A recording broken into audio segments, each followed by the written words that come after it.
मस्साजोगचे सरपंच संतोष देशमुखांचा मारेकरी सुदर्शन घुले आणि सुधीर सांगळेला पुण्यातून बेड्या ठोकण्यात आल्यात। तर आरोपींना पळून जाण्यासाठी मदत करणाऱ्या डॉक्टरलाही अटक झाली आहे। सुदर्शन हा हत्याकांडातील मुख्य आरोपी असल्याचं बोललं जात आहे, पण वाल्मिक कराड सुद्धा फिका पडेल त्याच्याहून डेंजर सुदर्शन घुले असल्याचा दावा केला जातोय। वाल्मिक कराडपेक्षा सुदर्शन घुले खतरनाक आहे, नेमकं खरं काय ते या व्हिडिओतून जाणून घेऊया। त्यासाठी हा व्हिडिओ शेवटपर्यंत पाहत राहा आणि टाइम्स नाऊ मराठीला फॉलो, लाईक आणि सबस्क्राईब करा।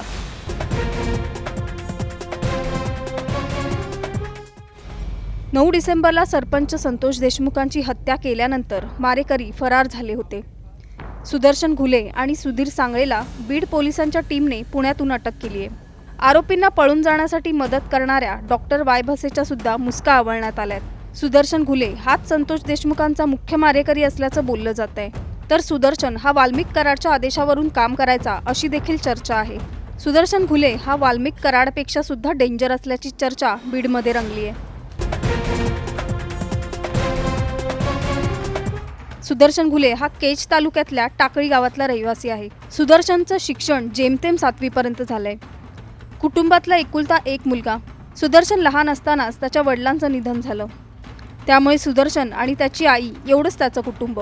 सुदर्शनकडे 2 ते 4 एकर इतकी कोरडवाहू जमीन आहे, पण सुदर्शनला शेती करण्यात रस नव्हता, त्यामुळे त्याने ऊसतोड मजुरांचा मुकादम होण्याचं ठरवलं।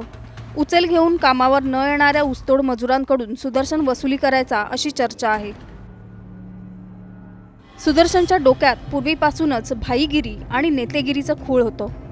त्याला केज तालुक्याचा भाई बनायचं होतं। सुदर्शनला डॉन बनून केज तालुक्यात दहशत निर्माण करायची होती असं बोललं जातं। त्यातूनच त्याची ओळख विष्णू चाटे याच्याशी झाली।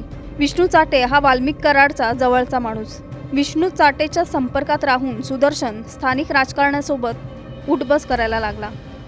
चाटेच्या ओळखीतून सुदर्शनला काही कामंसुद्धा मिळाली। राजकारणी मंडळींसोबत पक्षांचे व्यवहारसुद्धा सांभाळण्यात सुदर्शन तरबेज असल्याची माहिती आहे। राजकारण्यांच्या ओळखीचा वापर करून सुदर्शनने खंडणी गोळा केल्याचंही ऐकिवात आहे। यातूनच केज तालुक्यात सुदर्शनची ओळख खंडणीखोर झाल्याचं बोललं जातं। सुदर्शनवर गेल्या 10 वर्षात 10 गुन्हे दाखल असल्याची माहिती आहे। संतोष देशमुख यांची हत्या होण्याआधी त्यांचा पवनचक्कीवरून सुदर्शन घुलेसोबत वाद झाला होता।